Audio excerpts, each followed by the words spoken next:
Good morning. Good morning, Pastor Lavana. How are you? Good morning. Good morning. What they say, blessed and highly favored. Yeah. Yes, ma'am. That is. That's good. That's good. So we're going to give people the opportunity to go ahead and join in and tap into the conversation. And while we're allowing them to do that, take the time to, uh, I guess, sip on the coffee and tea as we're waiting. Got it right here. Look, we got my Christmas mug. I'm all festive and everything.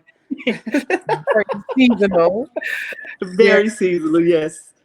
Very, very, very much. This was my mother's favorite mug when she was alive. So I'm okay. drinking from her cup today. In more ways than one. Indeed. Yeah. Indeed. Indeed. Good morning, Miss Leslie. Thank you for joining us. As you're coming in, just Good say good morning. morning so we know that you're there. That's the All right. ladies don't have me get my Canva game up. I know. Oh my goodness, that stuff. I was just talking to someone about her stuff, and it is amazing. Good I'm morning, telling you. Brandon. I'm telling you, hey David, that's what my David. Long story, inside scoop. Yeah. So now we have a couple of people in the live with us. Let's go ahead and share with people as if they don't know who is Pastor Lavana Lewis. I love the way you said that, as if they don't know. Yeah, if they don't know. um, Good morning or good afternoon, I should say. I'm starting like I'm on my own broadcast. This is Pastor Lavana Lewis with Line Judah Ministry. Yeah. I am the pastor of Lion of Judah Full Gospel Baptist Church, and I co-pastor alongside. Well, I pastor. My husband is my overseer, Bishop Eugene P. Lewis Jr. And I told him I got to get used to the bishop because he's been overseer for so long, and now he just got elevated to bishop. And so that's him yelling. You heard him? In the background, yeah. That's him in the background. And so I'm so grateful to pastor here in Las Vegas. I'm a native, as a matter of fact, born and raised here in Las Vegas. Love my city. Can't imagine living it anywhere else but here. And so been preaching since I was 14 and been in ministry. So make that what? I'm telling my age. 34 years. That makes it 34 years this year. Yes. And so I'm excited about what God has afforded me to do, what I've been called to do. And it's so funny because I have a background in psychology, my Yeah. background in education. And so I love people. If you can't tell, those two fields, I love people. And I tend to lean towards people who are struggling, who are in pain, people who just can't figure it out, frustrated. Those are my people. So I love to bring clarity and help people to help gain a better perspective as to what is God doing? Why is this going on? What is happening? Why am I stuck? And Mhm. so that's who I am, and that's what I do. Yeah, Oh, she and retired special ed teacher. Don't let me forget that I love my babies. My specialty, I taught all groups, but my specialty was children with autism. That was where I fell in love with. And when I retired, that's what I retired doing. yeah. Yeah. Thank you for sharing that with us. I think you minimize many things and you left things out that you do. That's okay. We'll get into all of We're that. going to get into it. You're going to make me Yeah. get into it. So as of late, I've been seeing a lot of amongst those that are watching, we've been seeing a lot of your social media posts that and the hashtag says woman's wit. And Yes. I know we had a conversation. I told you I think it's amazing, and I thought it was wisdom from women, almost like let me just put you up on game on this. So pay attention. But as we began to talk about it, you shared with me the conception of it, Yeah. and it had and I go ahead and share with people where that comes from, woman's wit. Well, it's so funny. Um, Woman's Wit did not start for women.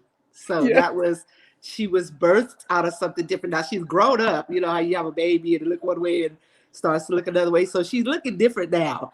But when she was first conceived, it was for men and men only. And so what it was for was, I was having a lot of brothers who was hitting me up in my inbox. It was like, Pastor, I'm having trouble with my wife, or I really want to get with this girl, but she ain't looking in my direction. I need some help, you know? And I was telling my husband about it. I was like, okay, look, I gotta find a wiser way of handling this, because all these brothers blowing in my DMs is not a good look. Right. They were sliding to the DMs for a different reason. And so I remember praying and asking the Lord for some direction as to how to assist them, because they really did. These brothers really did.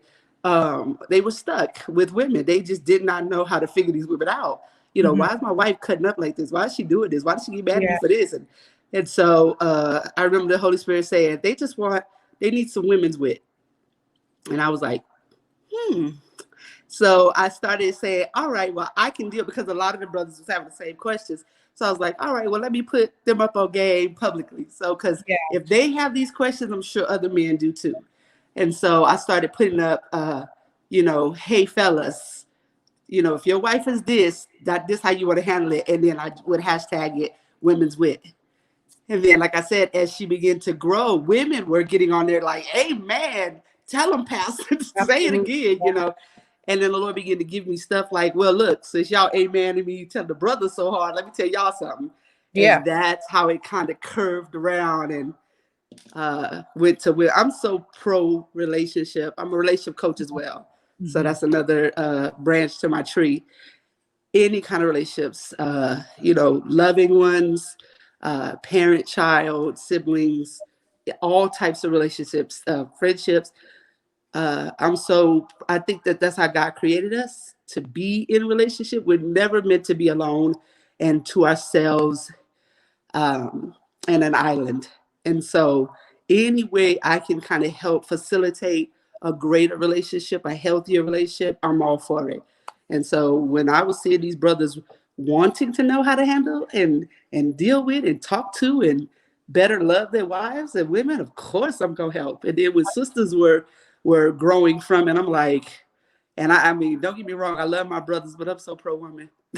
I'm so woo, let's go. I'm so, listen, uh, such a womanist. And so I was like, okay, well, let me encourage these women, because to me, don't get me wrong. Now, don't misconstrue what I'm saying. You need that man in the house. It's important. It's vital. It is just so integral to have. But to me, I believe if you save a woman, you'll save a house. Mm. 90 I think my statistics may be off a bit, but about 90%, last I checked, of mental psychoses all derive back to women. Wow. Some problem you had with your mother growing up, some problem you had with another woman.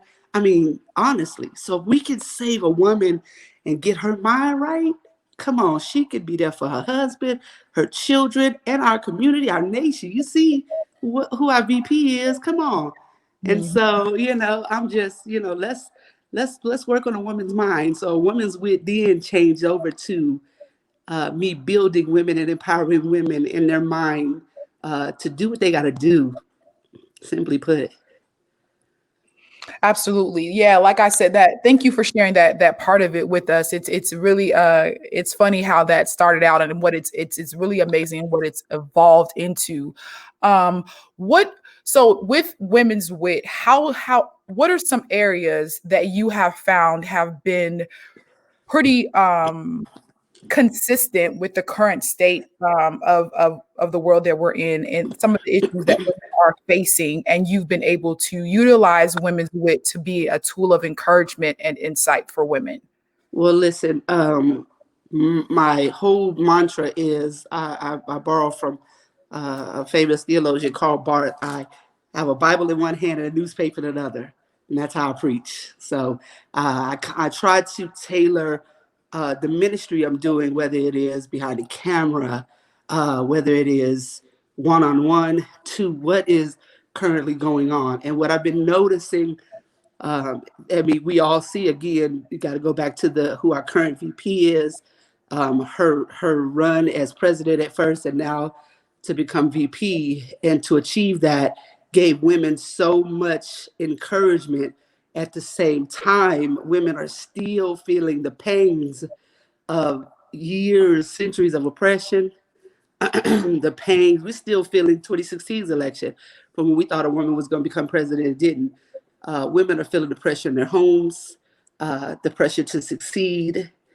We don't even want to go to the pressure that the black woman is feeling. I mean, we're still waiting for Breonna Taylor's murderers to come to justice. When you Yeah. look at all of that stuff, and then women of different nations and nationalities are at odds with each other right now. We're mad at y'all because y'all didn't vote our way.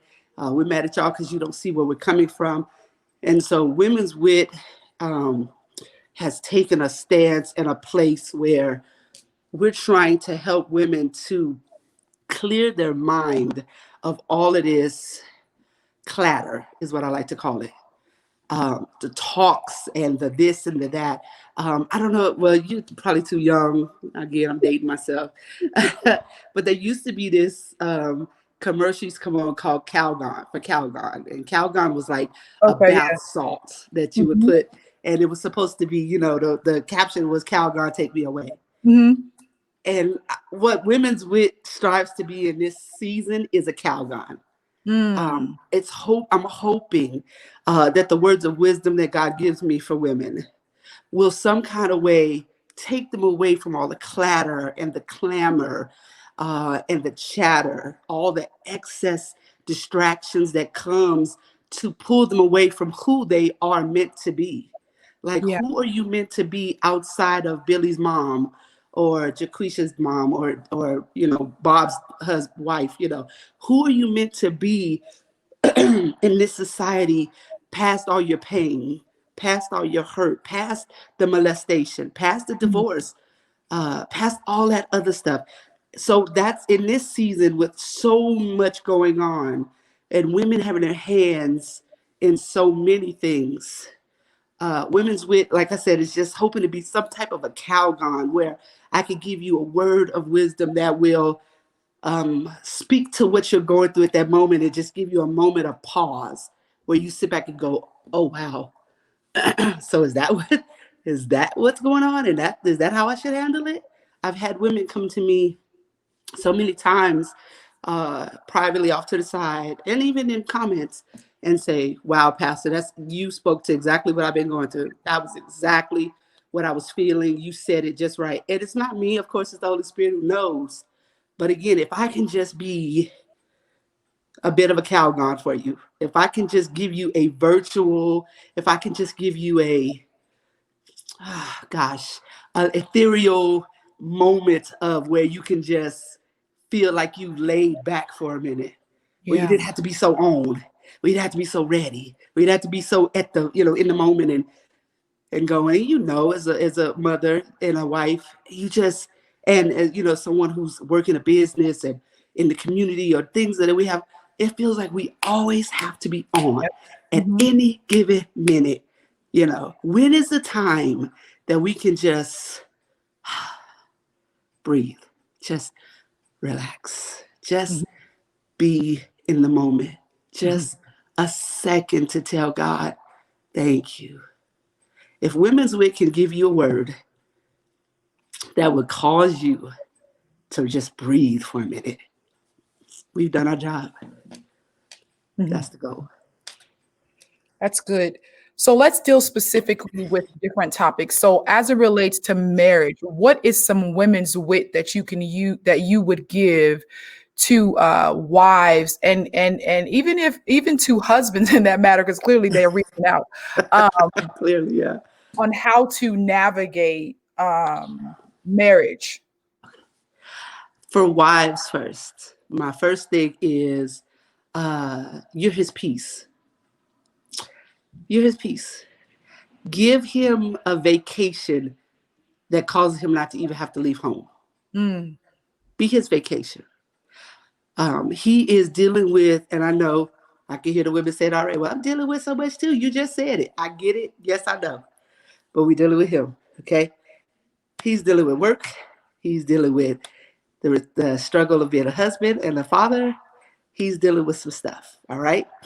Let's go back to Genesis and what you were created to do. All Mm. right.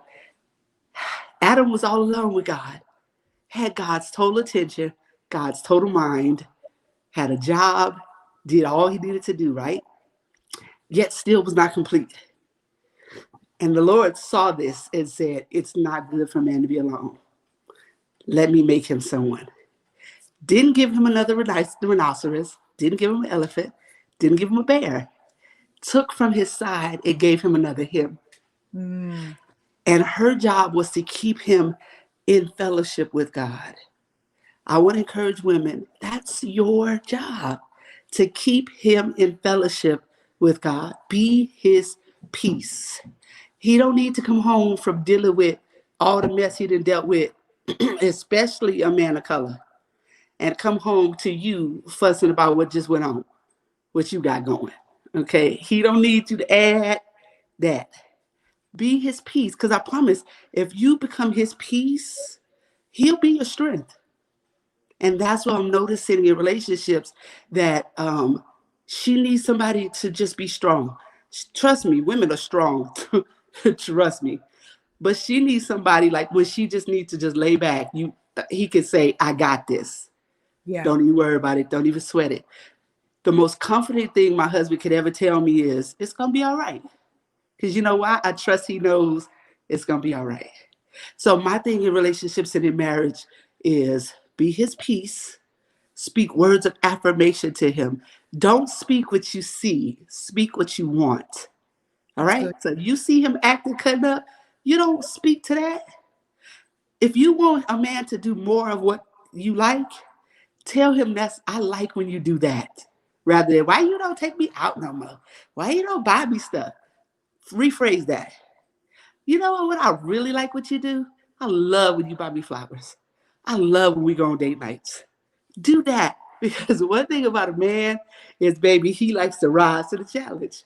So if you tell him something, he gonna be like, how can I make that happen? What am I Mhm. do? What I got? So my word to women is affirm and confirm what it is you want to see. And I tell people all the time, we got to learn how to forecast and stop broadcasting. The Mm. difference. It's a difference. Let me tell you the difference. A weather person will forecast. They'll tell you what is to come. Mm. And so you get yourself ready. Okay, well, that's coming. A broadcaster is the other person in news who's telling you what's already occurring. Mm. And think about it. The feeling you have when the broadcaster is talking about the deaths and the crime and all this, you feel depleted after watching it. Mhm. But when that weatherman comes on and say, sunny skies coming for the next 4 days, you can expect to get you get excited. Yeah. We've got to learn how to start forecasting what we want to see in our husbands. Oh, I see you being big. I see you being amazing. I see you at this level. I see, baby, I had a dream the other day. Baby, I wrote in my journal. I speak this over you. Rather than, girl, I get so sick of him always. Why you always this? Why you always that? It's a total different tone. Did you hear that?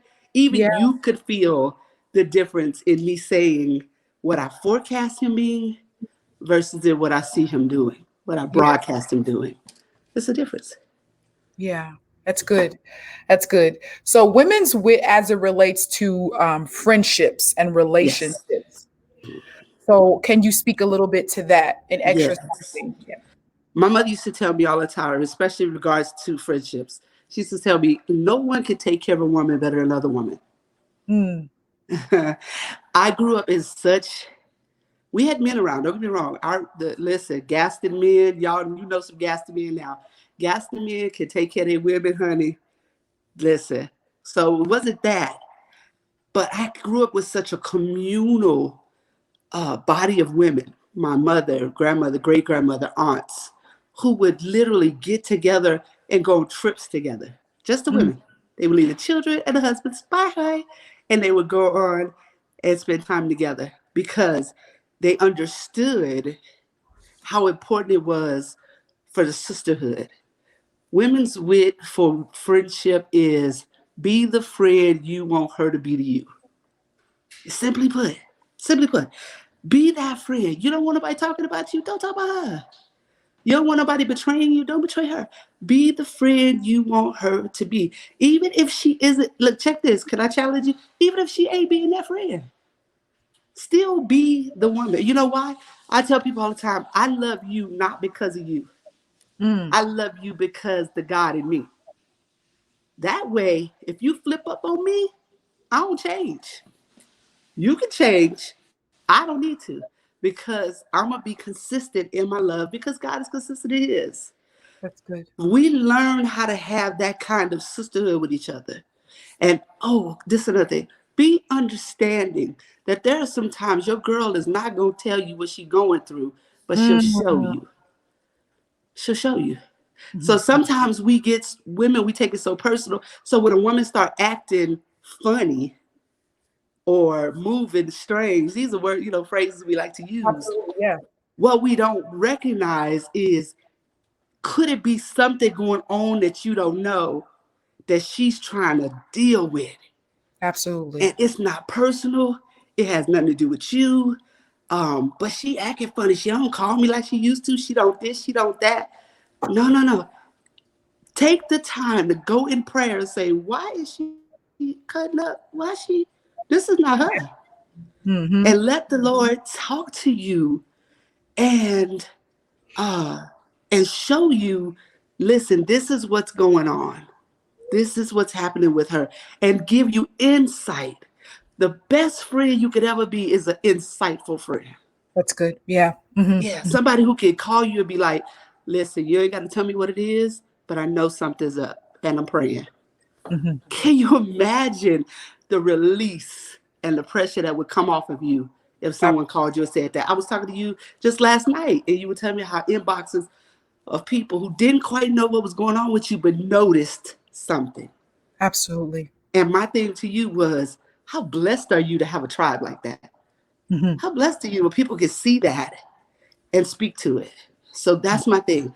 If in friendships, we've got to learn how to take our feelings out the way, get out your feelings, and get into hers and see what's going on. Think about what might be going on with her while she's doing it. Yeah. That's good. I think that also, with being able to be insightful with your friends and the friendships that you are in, it takes a bit of, I guess, wholeness or intuitiveness for Mm-hmm. individually. You know, Most certainly. and so how would you Oh, what would you say? that's exactly what it is. Huh? I'm sorry. No, you just triggered something when you said that. I was like, oh, definitely.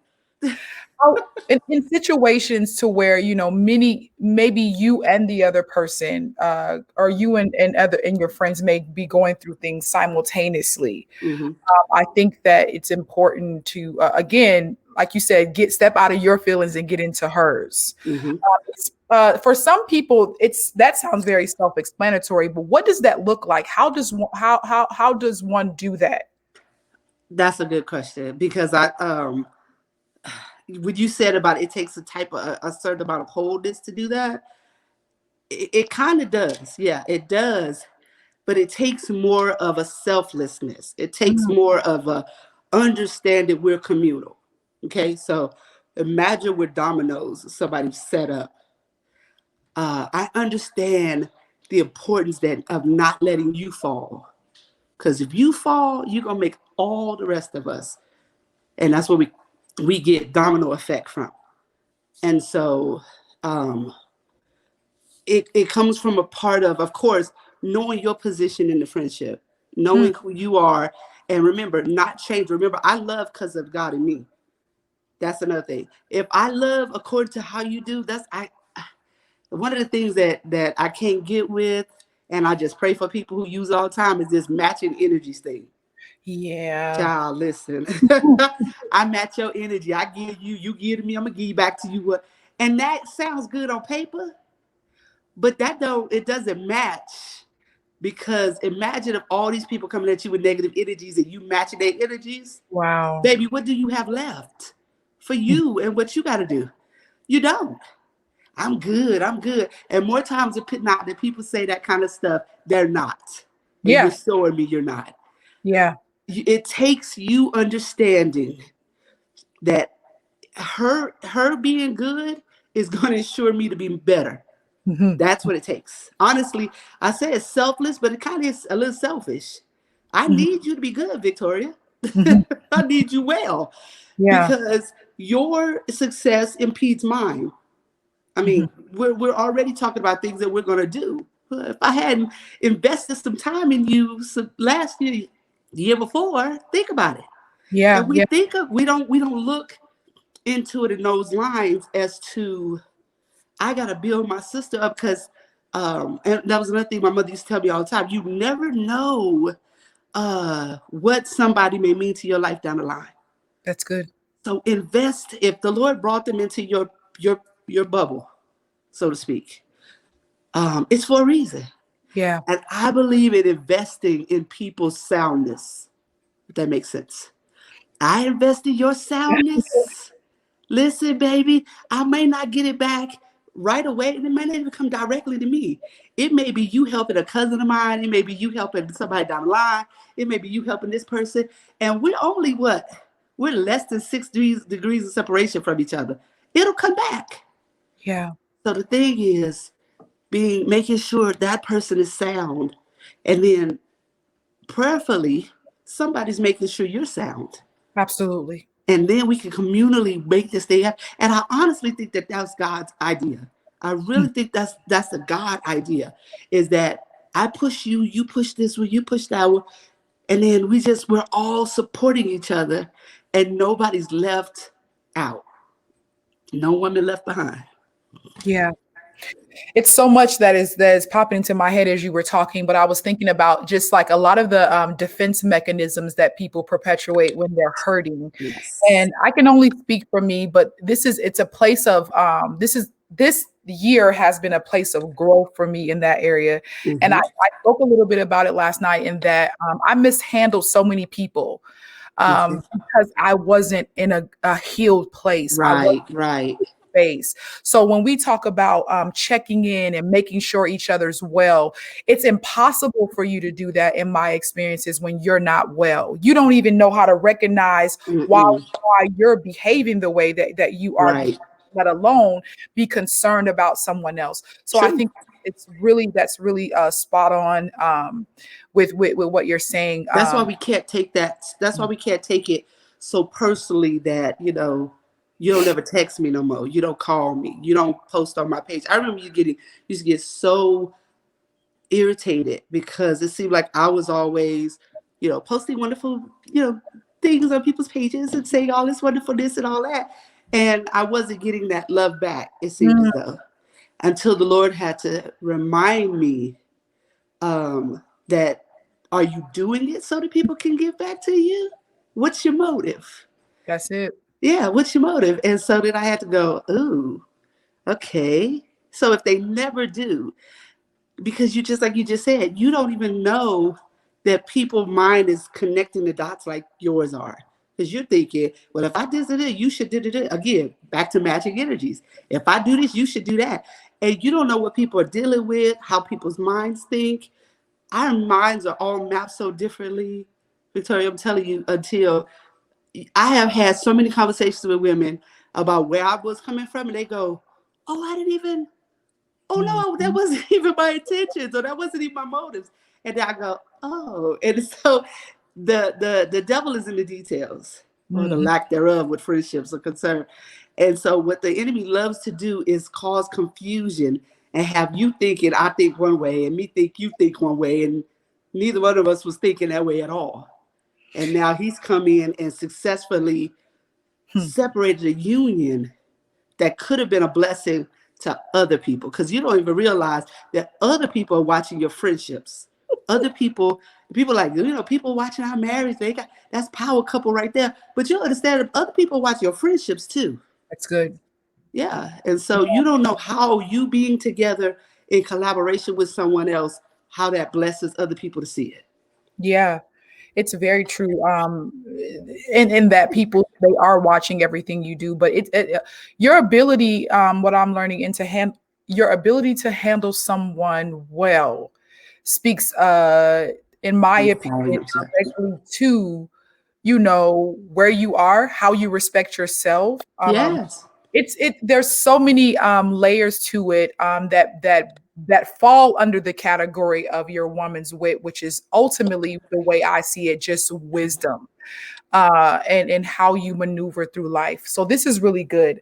Um, let's talk about, so there's so many layers to Pastor Lavon, and there's, again, the, the woman's wit, which is your ability to encourage, to provide an influence to individuals, to just be what many people need. In my experience, it's you have been what the opposite of what I've experienced in many settings. As we know, and even as I put out there, like, I have often struggled with that, what is it, mother slash mentor position. Hmm. Hmm. So, and prior to me understanding that that's what the breakdown was, I had very dysfunctional relationships with the women that were put in my life. Since Gotcha. understanding that that's what the breakdown is, I am now able to glean from the individuals that are still in my life. But when we talk about mentorship and spiritual or ministry mentorship, how important is that? And let's talk about the pearls. Okay. Well, Pearls is a mentorship group that I have of women, um, and it's an acronym, and it means um, princesses exhibiting a righteous lifestyle successfully. Mhm. This all started because, like I said, I've been in ministry for a while. Women were coming to me, um, saying, "Oh my gosh, I really love your ministry. I want you to be my mentor. You got to be my mentor." And at first I was thinking, who are me? Who am I to mentor anyone? Listen, I'm trying to get this together for myself. And so the Lord had shown me this vision, and I won't go into deep depths about it, but I shared it with you about these women who were hemorrhaging and bleeding. And he told me to write down on a piece of paper. And he wrote this, out for me. And I was thinking, okay, I don't even know how to get this even started. And the women started coming back to me, again. And it was one on one, just me ministering to women. And most of these women who came to me were women who felt like they had ministry that they should have been a part of, a calling on their life to minister. Some went on to become pastors, elders, all different walks of life. And so my role in that was just to mentor them as I had been mentored. I had my spiritual mother, who's gone on to be with the Lord, was amazing. I mean, amazing. And I met her when I was 13 years old, right the year before I started preaching. And I remember, if you see me now, people say I preach just like her. She was Bishop Barbara Alexander.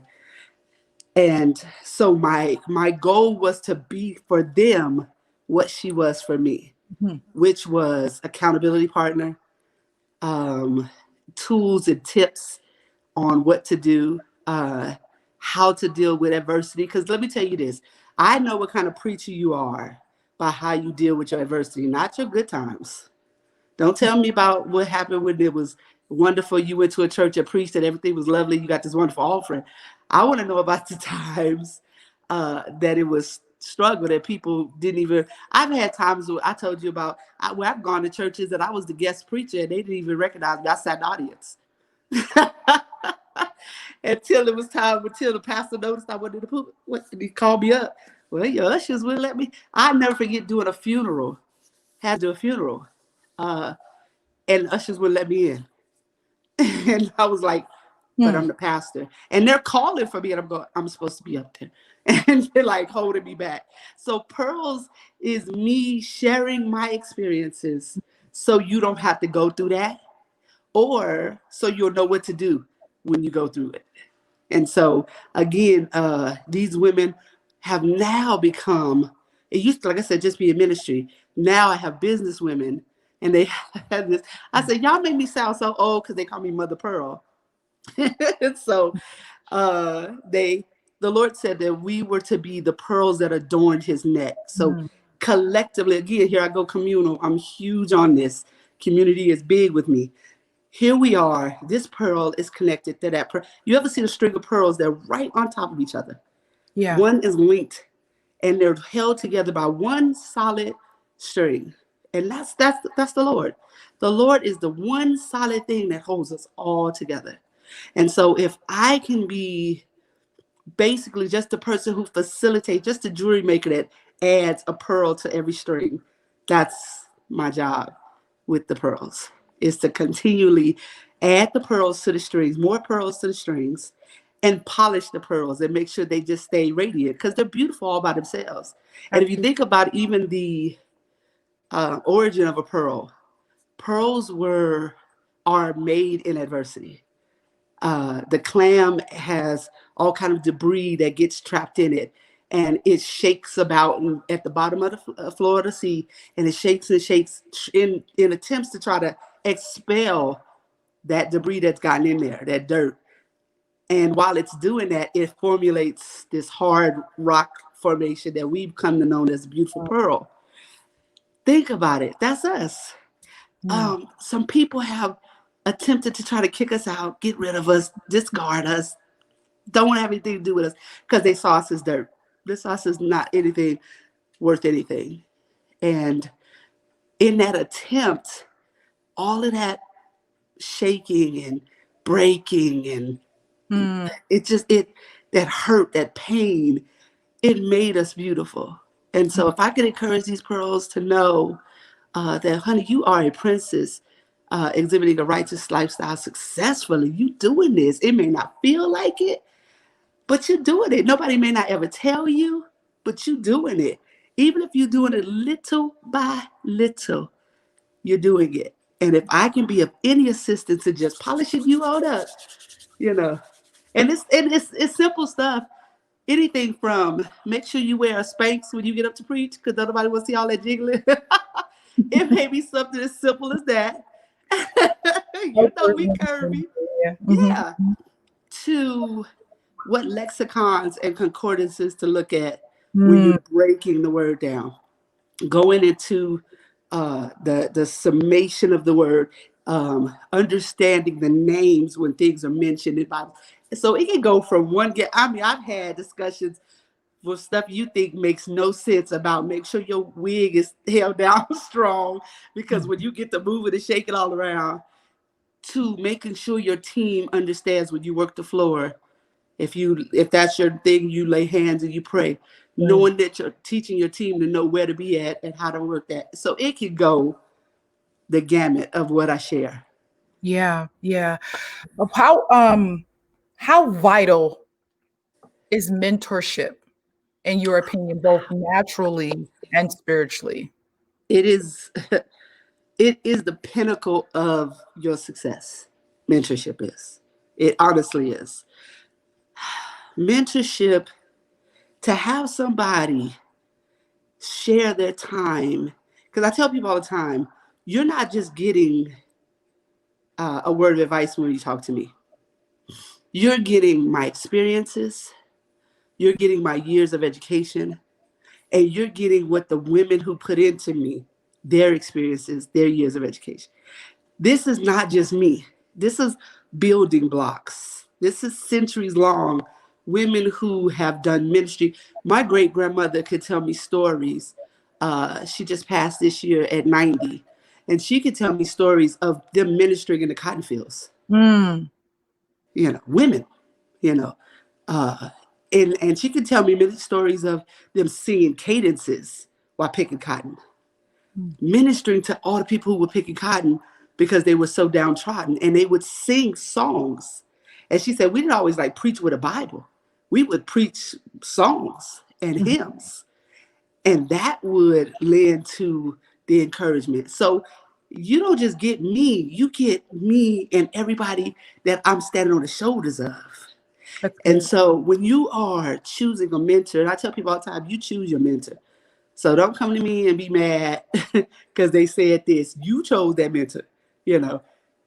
And more times than not, and I tell people, you can't tell me I'm your mentor truly until I've made you mad. That's good. That's good. Yeah, yeah. And Mhm. until then, I'm just your encourager. Yeah. Yeah, I'm just your encourager until then. When I've said something you don't like, when I've challenged you and That's told you, oh, that I get it, I see where you're coming from. However, mm, you heard them speeches. Some people have gotten, I've talked to, I love it. I get it. I see you. I understand. However, the yeah. right way, until a mentor has challenged you, that's what is the polishing. That's the rubbing.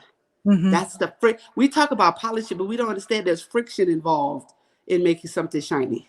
Absolutely. And so mentorship is so important because that friction that mentor gives, that polishing, that rubbing, it sloughs off the stuff that dulls you.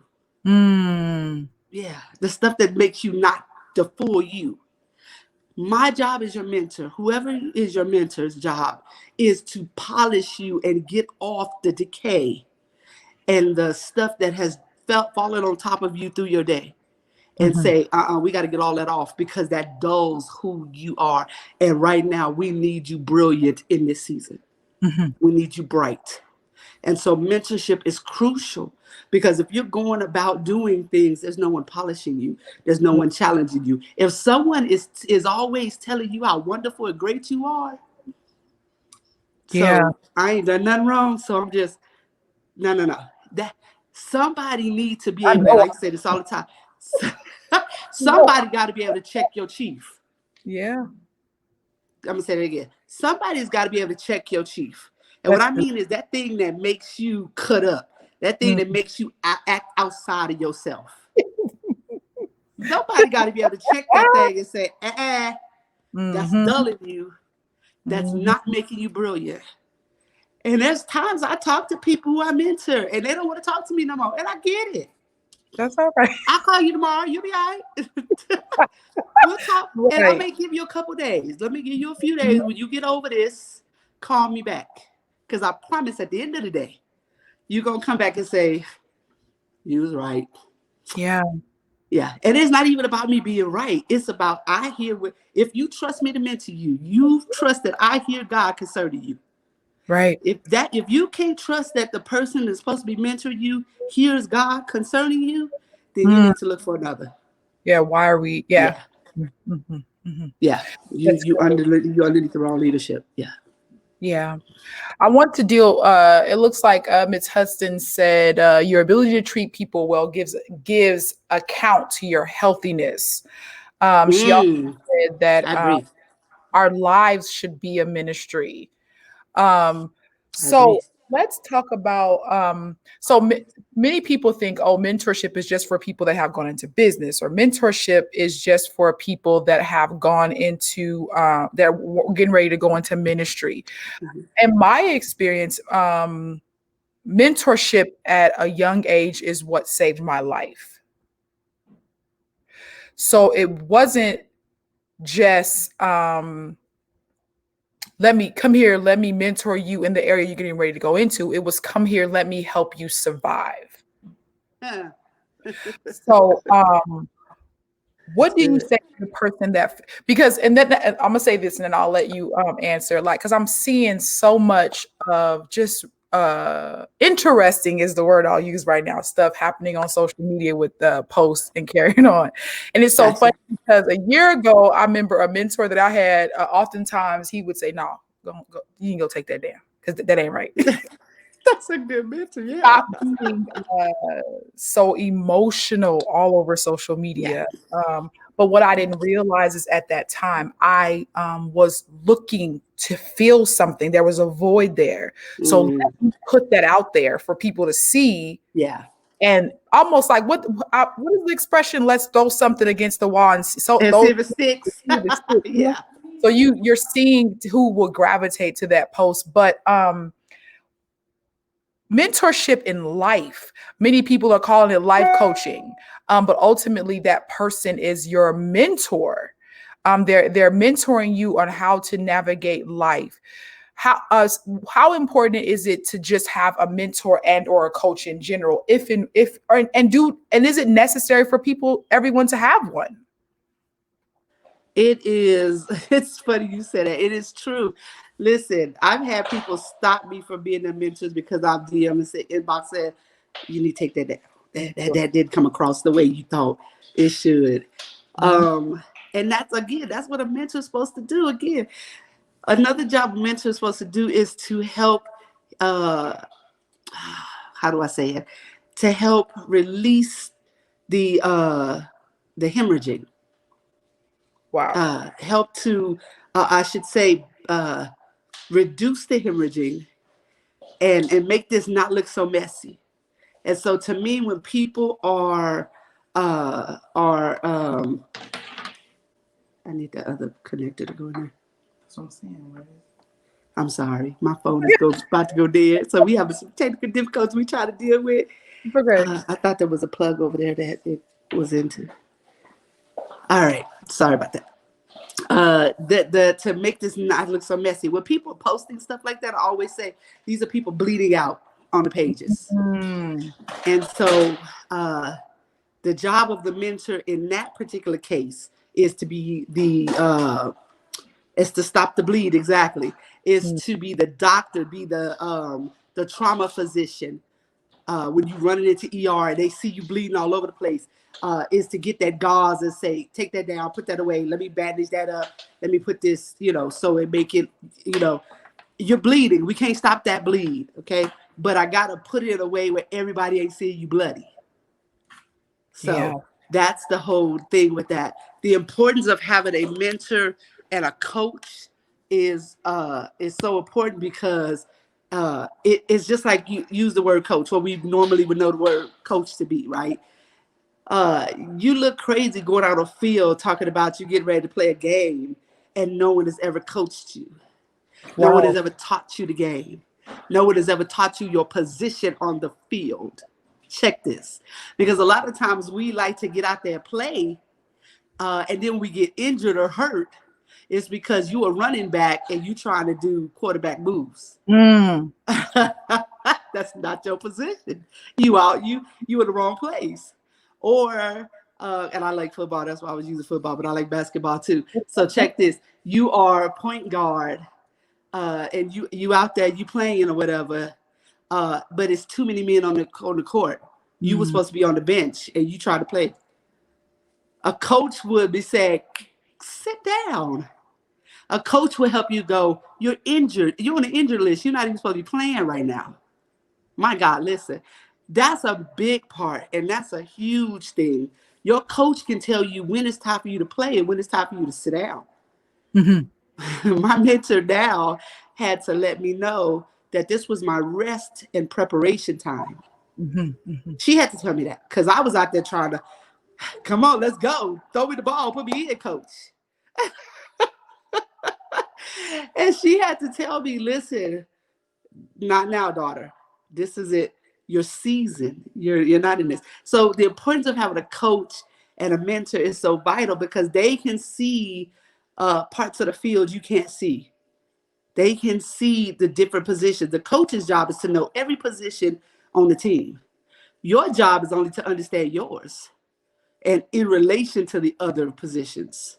How Yeah. my position assists the other positions. But your coach knows everybody. Your coach writes the plays.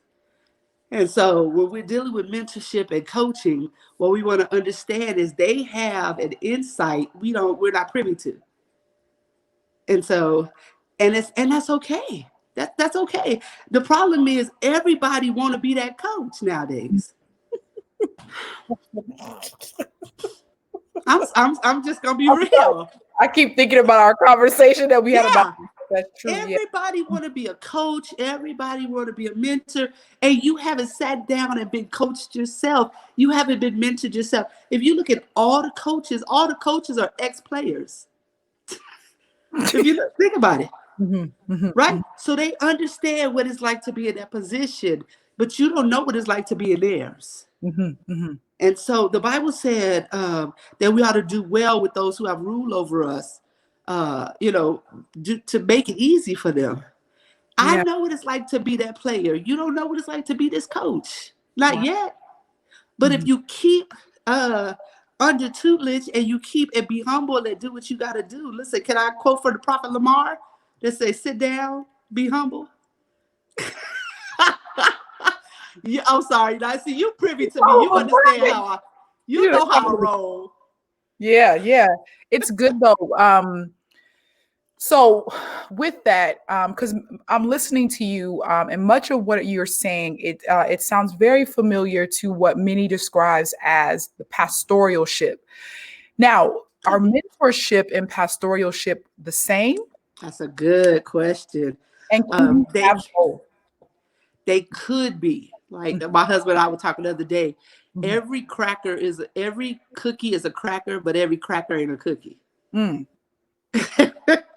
Okay, okay. Yeah, he said that to me that day. He gave me a minute to think on that one. Let me figure that out. Hold on. Like, wait a minute, animal crackers, yeah, they cookies, but wait, saltines ain't cookies. So listen, so I say that because they can be, but they're not synonymous. Mm, I mentor a lot of people that I do not pastor. mhm, Okay, but I mentor everyone I do pastor. So if you go to my church, you attend Light of Judah, I am your mentor. Okay. However, there are people I mentor who don't attend Lion of Judah. mhm, And that's because, and they have their own pastor, they're under their own leadership and everything. But there is something in particular that I offer as far as mentorship relationship that they don't have with their pastors. The job of the pastorate is to instruct according to God's word, and to be there for your spiritual care and maintenance. The job of the mentor is to coach you in whatever area that is. mm, So you have business coaches, you have academic coaches, you have life coaches, you have this, that, and the other thing. There are times that people will come to me and say, I need advice on this. And I go, well, have you talked to your pastor yet? They go, I can't talk to my pastor about this. And my mm, next question is why? And then when they explain it, I get it. It's because that's out of the scope of their pastor's expertise, hmm, but it's well within mine. So I understand what it's like to be a woman in ministry. Your pastor does it, maybe, may not. I understand what it's like to be a mother, raising children and have a husband. Your pastor may not. And so it depends so they're not synonymous, but they definitely can hold hands. mhm, That mhm. answers your question. Yeah, it's definitely. I know we. So there's a great deal of complexities that often would share that space. I know we've talked about that for you when you are the mentor to someone that has a pastoralship. Hmm. And again, I've always, even when we had this conversation, the level of wisdom and even integrity that you have displayed in handling those situations is pretty remarkable because it Thank can you. be a very precarious, a crazy situation to be in when Yeah, you have someone doing that. Um, yeah. It is. It is. It can be. It's a tightrope thing, and it needs to be handled delicately. I'm very conscientious and careful of the pastor. My job is not to take over their role. And so I know my lane and I walk it very well. And I pride myself in that. I always make sure whoever I'm mentoring, their pastors need to know that I'm their mentor. This is not a secret love affair. You not dating me. I'm not your side chick. You not gonna have me on the side and they don't know nothing about it. Cause trust me, yeah, I talk to pastors. I am a pastor myself and I have a lot of relationships with many pastors here. And we talk and discuss. We're not talking your business, but we talk and discuss. And they need to know because another thing is I don't want to give you contradictory information than what that pastor is giving you. And if that pastor is preaching this thing and I come at you with this, and then you go back to your pastor. Well, my mentor said, see, that's what you're not gonna do. That's what, because then you're and I've had that happen. I've had that happen, and I had to have discussions because what you're doing now is that's discord, and you're sowing seeds between me and my friends. Because these pastors out here, I'm friends with most of the pastors, so and I respect what they do because I Yeah. do it. Yeah, and so you have to. It's a level of respect. They respect me. I respect them. And so what happens is you have to know your. Again, it goes back to playing the game. I can't be double driven and crossing over you and this, that, and the other when we're not going to win this as a team. And the whole thing is the coach, the mentor, the pastor, the community servant or leader. All of us have to come together to make sure you're good. Mhm. That's our role, to make sure you're winning the game. So if you're winning, that's because we've all played our positions correctly Yeah. and with respect to one another. Yeah. So with the pearls and the mentorship program, how I'm going to give you the how is it? I'll give you the opportunity to share with those that are watching. How do, if they're interested, how do they get into the pearls mentorship program? How does that work? Right now we're in transition, and this is a good time to do this because the mentorship program is about to take off in a different direction. Not as far as mentoring. My mentor is going to be consistent, but right now it's just been me one on one, instructing, counseling, coaching each individual woman. But because it's grown the way it has, we're getting ready to provide more structure Mhm. in that coaching. And so, details to come. Stay tuned. Yeah, that's But it. right now, it honestly is. I love people and I love women so much. It's just as easy and simple as you hit me up and saying, "Hey, I need some mentoring in my life. I need some coaching in my life right now. Well, I need some mentoring." Uh, to me, mentoring is what I do now, but I'm getting ready to take it to coaching, if that makes any sense. All right. And so coaching is going a little step further. It's still mentorship, it's just a little more focus based on what's going on. Right now, I'm just meeting the general need of the general woman as she has these issues or whatever. Again, remember, I'm just trying to get rid of the chatter. I'm Mm, trying to take away the all the extras that's taking her just away. More times than not, what happens to us is we're so busy putting out fires until we can't walk out the steps that God is for us. Because the mhm, enemy has gotten hip to us and he knows that we are problem solvers. Okay, mm. so check this. If I know that my thing is to get to the other side of the room, that's the goal. Just get to the other side of the room.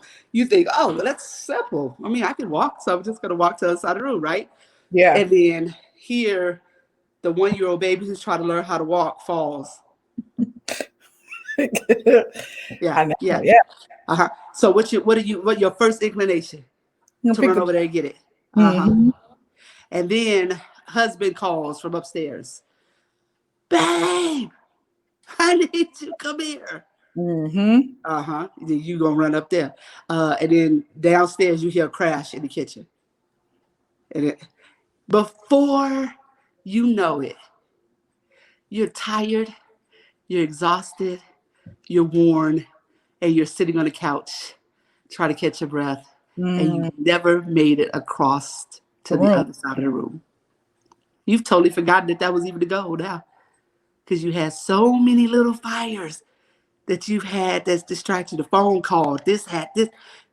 And so what I've been going on with the pearls is helping them to refocus. Hey, the room, get over there. Leave that alone. Call this person, do that, and giving maybe some instruction as to what to do. Okay, well, I had this situation, Pastor. What was I supposed to do? Could you have done this? Could you have done that? Could you have done that? And to help them to again reduce the distractions and get to the other side of the room. Mhm. All right. Where Pearls is headed to now is what we're getting ready to head to, with the coaching aspect of it, is we're getting ready to hopefully get these women go to clearly define, is it getting to the other room you got to get to, or is it getting to the other street, the other side of the street? And how do we map that out for you so as not to? So do you understand? It's just adding more structure to what's already going on. But right now, if you need some instruction, you need a bit of counseling, you need some advice, you need a woman's wit, I'm available. Just hit me up. Yeah. So I know we've been dabbling into the woman's wit, and we've now talked about mentorship. Let's talk about wisdom. Many Mm. people, I mean, we've heard, oh, well, wisdom comes with age. Oh, Well, I wasn't supposed to laugh at that. I'm sorry. uh, yeah, I'm going to leave that alone. But in my experience, I found that's not always, the case. So It's not. let's talk about wisdom and how does one acquire it? Is it something that I can acquire? It most Uh, certainly is. This is the thing about wisdom. Wisdom does not come with age. I know some old fools like I know some young ones. Unfortunately, it does not. I wish it did, but it doesn't. Wisdom is something you have to be intentional about. mhm. That's Okay, good. yes. Yeah. I know some young people who are beyond wise. Mhm. Like the stuff they say to you. Me and the to me, wisdom is a gift, but it is also something that you have to be intentional about growing and about operating in. I'll never forget, as a young girl, I would always get prophesied to or told by older people, "You are wise beyond your years. You much older. You act older." Da, da, da, da. I always had it, but it was until I understood, till I had a conversation with the Lord one day, and I remember the Lord telling me, "You are Deborah sitting under the tree," and I was like, "Come again?" And I was. It was during the time I had really taken ill, really taken where I couldn't work. Uh, I couldn't really get out and do. I'm such a go getter. Like I'm that. I can speak to that woman who's trying to catch the baby, catch the husband, catch the kids. I can speak to her because I was her. Okay. I was the one who was working on multiple degrees and pastoring and being a wife and raising two young children. And while, all of this, I remember being youth pastor, singing and directing the choir preacher while pregnant. I mean, big pregnant. I got a picture now post where I got belly out to here and I'm preaching. So I know that woman's juggle. But when it all shut down on me, it blew my mind. It put me in such a place where I felt like I was no longer useful. I wasn't the face on all the flyers anymore. I wasn't the person that they was calling on to preach like I was. Like my preaching schedule used to be crazy. January, December, we would get ready for all of that next year because it would be, pretty packed. And then all of a sudden, it just felt like the world shut down on me. And I was sitting on the couch and I was grieving for the death of my mother and grieving for the death of my grandmother, and my brother and cousin's murderer was still at large. And I just remember that. And so sitting there, I had nothing but time to talk to God and say, "What's up?" Basically. And I remember him telling me, because people would start, even when I was in my grieving, I tell people all the time, I would come out of my darkness, my dark hole of grief, Mhm. long enough to advise people and then go back. I get emotional thinking about it because the Lord had to hold me so tight. Wow. And he told me that I was Deborah under the tree. And anybody who understands Deborah, she would sit there, people would come to her with their problems, and she would advise them. She was a judge. And Barack knew that he could come to her. He knew where to find her when Mm, he had to, when they told him that he had to go into war. He knew exactly where to go find Deborah because she was there. And she advised him, and he won the war. And that's when God told me that. And he said, as much as I've given you the wisdom, I still need you to study. The Bible says that wisdom is the principal thing, therefore obtain wisdom. mm, So it helped me understand that as much as I had God give me the gift of wisdom, I still needed to cultivate this by spending time with Him, by learning Him. It's like the ultimate sensei, where He tells you and you listen and you take into consideration. So, to answer your question, yes, you can obtain wisdom. Wisdom is a gift from God, but you cultivating it and making it grow and learning from it comes from the Lord.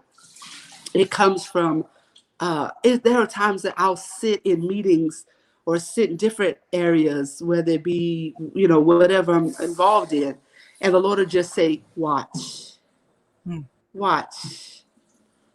And I'm sitting there and I don't even know what I'm watching. What am I watching? And then later on, as I'm spending time with the Lord, he'll bring something like a revelation he's trying to give to me, and he'll equate it to what I saw earlier. And I go, oh.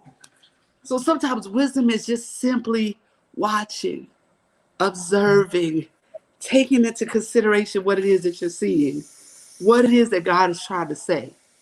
And then how is that applicable to somebody else's life? How does that applicable to your life? Like, I take it to me, but there's many times that it won't be until later, until someone come to me with something, or I'll see something going on. I go, oh, this is, and to me, wisdom is a bandage. Wisdom is an ointment that when I see somebody's pain or somebody bleeding out on Facebook or whatever, or somebody calls me and they're dealing with something, I go into my toolkit and I go, which wisdom do I apply to that? Which bandage, which ointment, which salve? Sometimes it's a suture. Sometimes I gotta that wisdom has to stitch you up because you've been cut open so deep. And so that's what to me wisdom is like. It's applying to you because that's the difference. It's okay. I mean, knowledge is wonderful. Don't get me wrong. Yeah, I told you I'm quite educated and I love being an academic. But to know is one step.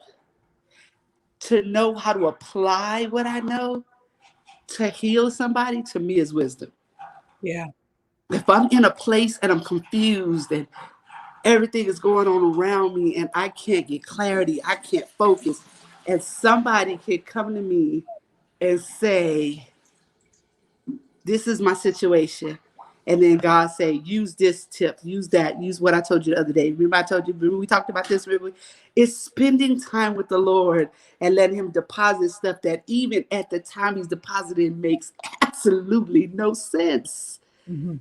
And then next thing you know, next week, next month, next year, somebody will have something, the Lord will go back and get that and put that on there. And you can, I tell people all the time, my favorite sound in the world, guess what? Guess what my favorite sound in the world is? You want to hear it? Ready? Oh, that's my favorite sound in the world.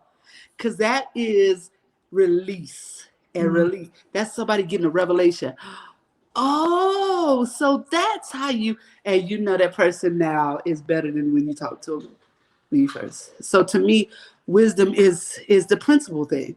It is how we actually navigate through life. You cannot navigate life successfully as a fool. The Bible even says it. Mhm. We even see Nabal. If anybody's familiar with the story of Nabal and Abigail, and how Nabal dealt so foolishly with King David until King David was about to have him killed. And Abigail went and said, wait, please don't kill him. Please don't kill him. Spare his life. And because of her wisdom and how she came and approached the king, David spared his life. But if we knew and we looked at the name Nabal and what it means, it wouldn't have surprised us because his name means fool. Your mama gave birth to you and looked down at your beautiful, delicate face and called you fool. That's good. I mean, Did she not prophesy over your life? Okay. So mm, wisdom keys are so appropriate for life. And I don't understand people who try to navigate life. You make it so much harder on yourself when you don't uh, get into a place where you can either operate in wisdom or you can be with someone who can operate in wisdom until and can help you walk that thing out. yeah. So let's kind of conclude the conversation and let's talk about women in ministry. And Okay. many of people that we are really in relationship with and that we know, and even some that I don't know, are getting ready to either they're already operating in ministry or getting ready to Hmm. launch into ministry. What Exciting. what words of encouragement or what wisdom can you offer to the woman that is in ministry or getting ready to go into ministry? My first bit of information, breathe. Inhale, exhale. All right. Um, it's funny. I think God has such a sense of humor, Victoria, because I've been called to help women in ministry and yet didn't want to go into it my own self. Just humor, a humor that's just beyond anything. When I was called into ministry, I was 13, about to turn 14. My bishop at the time, I was teaching Sunday school to tots, tiny tots, and my bishop called me into the office. The usher came and got me. I thought I was in trouble. And I was like, oh God, because he was tough. Bishop Frank Gaston, senior, God rest his soul, and I thought I was in trouble, and he told me, nope. The Lord said it's time for you to start learning how to preach, and I would have to go to the classes, the seminary classes with the adults, and I didn't want to do this because I'm thinking I'm 13. All I want to do is watch the Smurfs on Saturdays and eat my cereal and chill. And y'all talking about preaching, you lost our mind. Then when I got into that, the Lord called me in to be a youth pastor, and I was only 19. Mm. So now you want me to pastor, and I'm trying to wait till I get 21 to get to the club, and y'all talking about some. I'm being real, and Mm. so then I meet this wonderful man, and me and him start this life together, and uh, I'm his, I'm the youth pastor at the time, and he becomes one of the elders of our church, and eventually becomes the assistant pastor, and then he tells me the Lord said it's time to start a church. I'm sorry, come again. Excuse me, say what? And so I told him, great, no problem. I will go get me some big hats. I'll sit on the front row. Rah, rah, rah, sis, boo, bah. That's my husband. You better preach, Pastor. That's what I thought. And then the Lord spoke to me, and I ignored him. And then a series of prophets started coming out of church and saying, oh, no, no, no. If you think that this is just for your husband, you got twisted. You supposed to be a pastor too, da, da, da, da. And Mhm. I was like, la, la, la, I'm not listening. Uh, and then finally, the three bishops who ordained us, who laid hands on us, all came to me individually and were like, no, this is your call. This is y'all's call. Now, don't get me wrong, every married couple is not to co-pastor together. That's not what I'm saying. Just because your Absolutely. husband has that call does not mean it's on you. It just was on me from jump, and I had been running from it from jump. And so we took the knee together and was ordained pastors. And for years, I operated as a pastor resentfully. Mm. I resented the fact that God called me to that. That's not what I wanted to do. I had just settled in kind of a little snug being an evangelist. It took me all the years to get comfortable with evangelist. And then youth pastor, I finally got comfortable with that. And now senior co-pastor, what in the world? Mhm. And then the next level was when my husband getting elevated, and he come to me and said, "You're supposed to be the senior pastor now, and I'll oversee you." And I'm like, "I'm sorry, y'all moved me too fast. You moved me too fast." And so those are my levels and steps uh, in ministry. And so whenever I always want to share that with women in ministry, because every time a woman goes into ministry, for some strange reason, she thinks she's the only one. It feels like she feels like, why me? And I thought, well, the rest of us couldn't go free. What makes you think you go get away free? Although I know some people who are in love with ministry, don't get me wrong, and who want to do ministry because they misconstrue what ministry is. Mhm. And they see it like it's some wonderful thing, like, oh, you get to sit on the front row and people just love you and know you. I always tell people, them front row seats cost. And I don't know if you want to pay the price to sit up there. Listen, you don't know how many times I walk into a church and I sit in the back on purpose. I Mhm. be hiding, ducking and dodging. And then somebody will come over the microphone and go, "We see Pastor Lavon in the building. Come on." Because in this walk, it is not about you and recognition. Don't get me wrong. It's wonderful to be recognized. I love people like you who can see my ministry and see the depth of it and what I bring and what my heart is in ministry.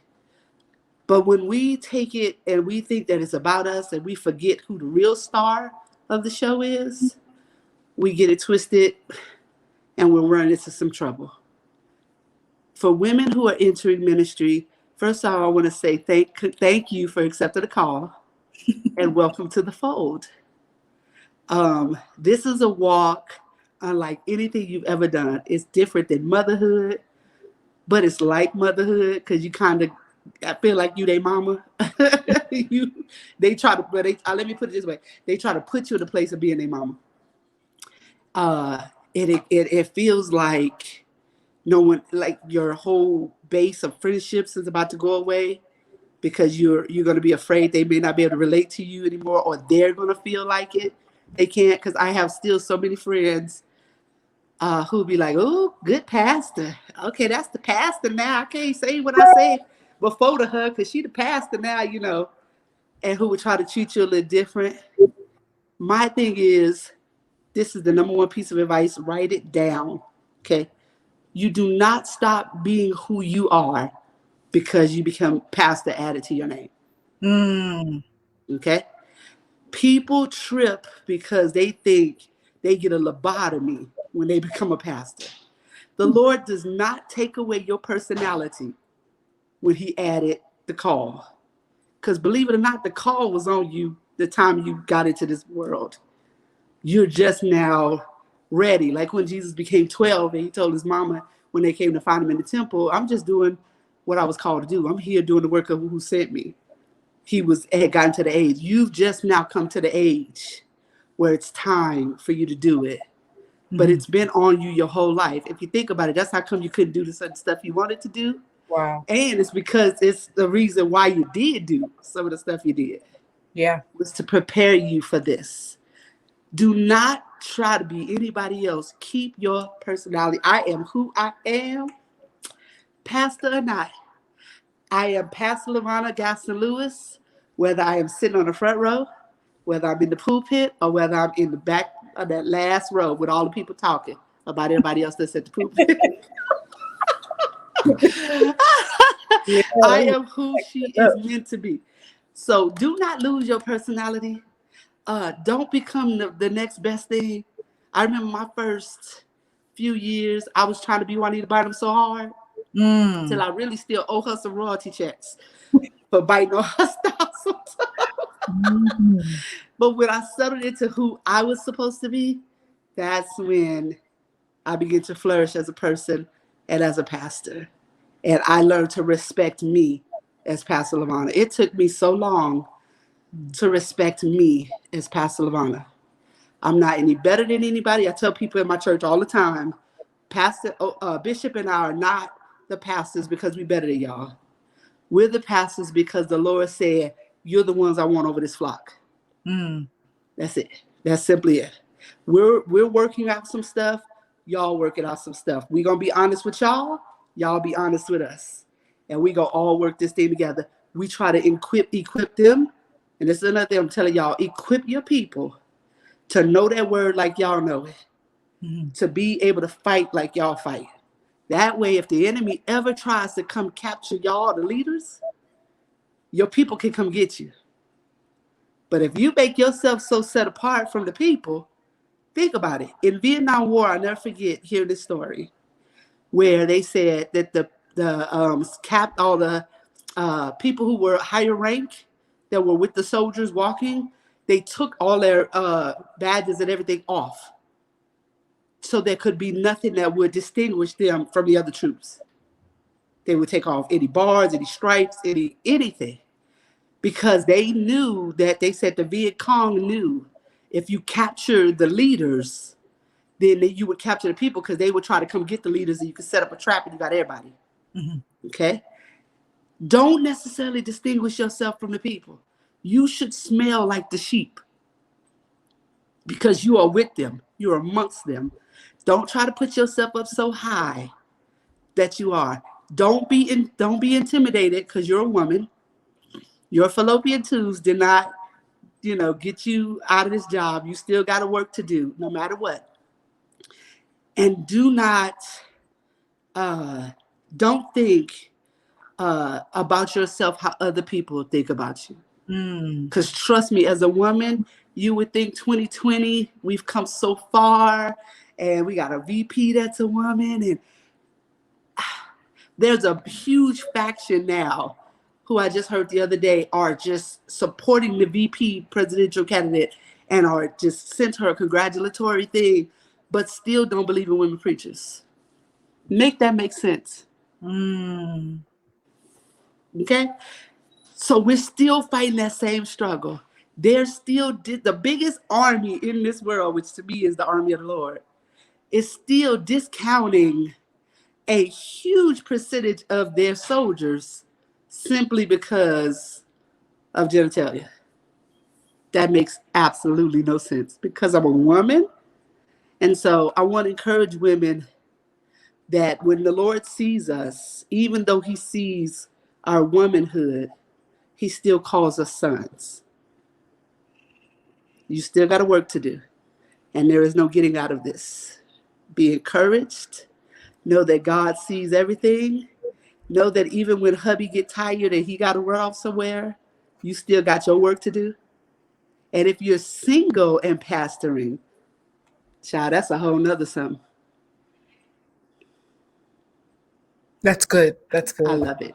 I love pastoring now. I do. I have a great congregation, great church, and people who don't even go to my church that I mentor.